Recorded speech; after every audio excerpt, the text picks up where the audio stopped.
Et bonjour à tous, bienvenue à tout le monde, bienvenue à celles et ceux qui regarderont cette vidéo. C'est le retour des achats sur la chaîne, des achats Steelbook. C'est vrai que j'ai plus fait de vidéos depuis je crois 2 ans maintenant. La simple raison c'était qu'il n'y avait aucune édition qui ne m'a intéressé. Le seul Steelbook que j'ai racheté c'était en novembre dernier je crois, c'était donc le Steelbook du Pacte des Loups que j'ai pris à la FNAC en édition simple, hein, parce qu'ils l'ont vendu du coup séparément de l'édition collector. J'avais un peu peur de recevoir des rayures sur le steelbook parce que c'était un peu le problème des steelbooks du coup de l'édition collector. Moi j'en ai pas, donc tant mieux, je suis bien content. Et donc oui, j'avais fait une vidéo, mais la luminosité n'était vraiment pas terrible. C'est pour ça que j'avais pas posté et puis j'avais oublié de la refaire, mais je profite bien de la réception de ces trois steelbooks de Retour vers le futur pour vous refaire une vidéo. Et également pour vous faire aussi une petite mise à jour de mon matériel.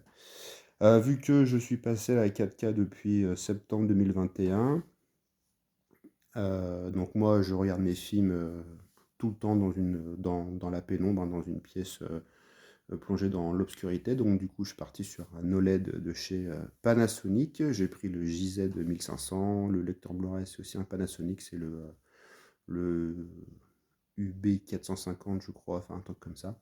Les films, je les regarde en mode filmmaker, donc Blu-ray normaux, 1080p, plus tous les types de HDR, sauf le Dolby Vision, vu que le Dolby Vision, c'est un mode d'image à part. Et je suis globalement content d'être passé à la 4K, même si c'est vrai que tous les 4K ne creusent pas forcément la différence par rapport à du Blu-ray normal.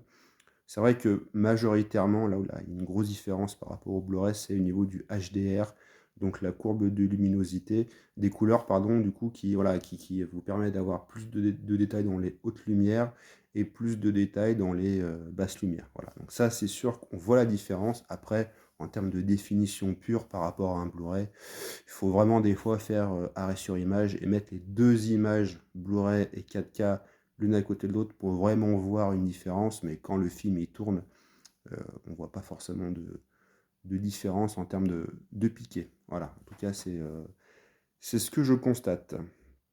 Donc il y a du bon et du moins bon. Donc je verrai sur ces retours vers le futur si on est sur une très bonne remasterisation. Je ne suis pas allé voir les tests 4K qui ont été faits dessus. En tout cas, comme je n'ai pas ces films en Blu-ray, oui je sais, honte à moi, je me suis rattrapé du coup en les prenant en 4K. Et donc, au niveau des visuels, ce qui m'a vraiment fait, enfin, ce qui a fait que je me les suis pris, c'est que on a les affiches des films. Alors, les titres sont pas forcément mis au même endroit que sur les affiches originales.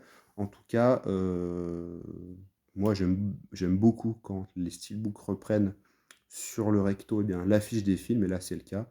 Je trouve que c'est bien mieux que les steelbooks sortis il y a quelques temps dans une édition collector, qui avait été, de ce que j'ai pu entendre, des retours assez décevantes. Là, franchement, je suis assez content. En plus, ils nous ont mis une finition glossy avec des reflets métalliques sur certains éléments de l'image. Et je constate aussi que je n'ai pas de problème de rayure. J'ai juste un tout petit poc sur un steelbook en hauteur. Mais sinon, assez content de la qualité de ces steelbooks. Après, bon, les images au verso, hein, on aime, on n'aime pas. Moi, je suis pas forcément fan de ce genre d'image, mais vu que moi, il trône avec la face avant, en tout cas le recto euh, devant, voilà, c'est parfait. Donc, je suis assez content. Donc ça, c'est le premier, avec à l'intérieur, donc, euh, l'image interne, donc tout en couleur, hyper bien détaillé, il n'y a pas de flou, c'est coloré en plus, donc c'est vraiment nickel. Pareil hein, pour le steelbook, hein, je ne l'ai pas dit, mais la définition d'image est vraiment excellente. Le deuxième, le voici.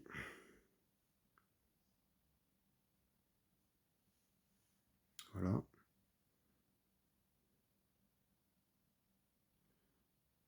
Hop, à l'intérieur.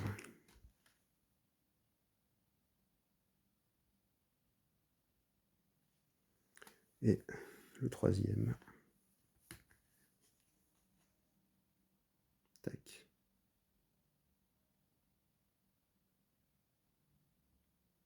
Et du coup, le POG que je parlais, voilà, il est au-dessus, là, un petit peu. Est-ce qu'on va le voir?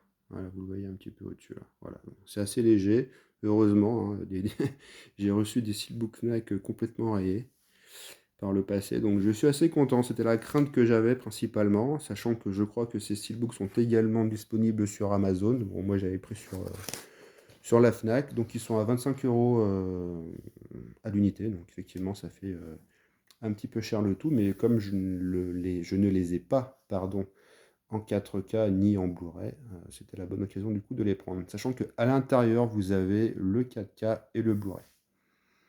Voilà, bon, et ben, c'était le retour après 2 ans d'absence. Là, en termes d'arrivée Steelbook, si je réfléchis, écoutez, j'ai rien qui me vient à l'esprit, donc je pense que voilà, il peut très bien y avoir une arrivée d'ici quelques semaines comme d'ici quelques mois. Voilà. Donc, portez-vous bien et je vous dis eh bien, à la prochaine. Ciao!